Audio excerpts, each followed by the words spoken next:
So if we look at the business plan now, as you recall, when we had that meeting, it was all about detail. It was all business plan, operations, all, market your market analysis, your comparative analysis, your whole history, your whole chronology of how you set up was all detailed. That's like a manual for everyone to come in with the due diligence. Now, a pitch deck and tease is very different now.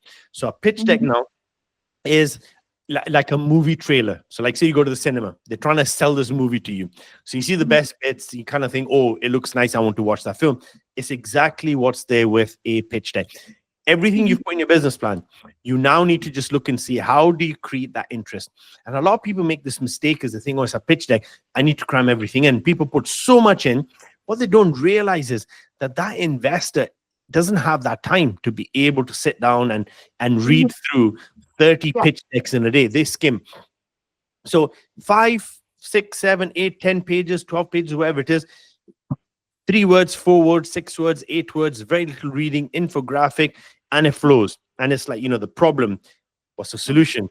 Here's the market. Here's my traction.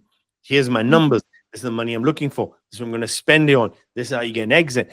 And if you have it really condensed and straight down, what it does, you're not there trying to tell them everything about your business. You're trying to tell them enough that they want to know more.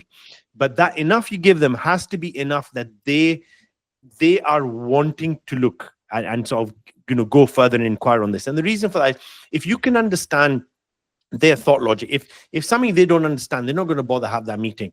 But if they understand, they will want more of a meeting afterwards. And the reason for that is because they understand what you're doing. I see so many pictures. Abby, I was at the tech show 2 weeks ago in London. There was the London tech show. And I went and I remember I was kind of looking around, and there was one big stall, and they had this thing written on it. And I had to read it 3 times. And I'm like, what exactly do they do? And I actually walked past and I came back again. I'm like, what exactly do they do? I had no clue what they did. Now, if you spent all that money to come and hire a stall and nobody really knows what you do, no one's going to come to your stall. You have to understand. It's the same with the pitch deck. So your pitch deck really has to be really concise and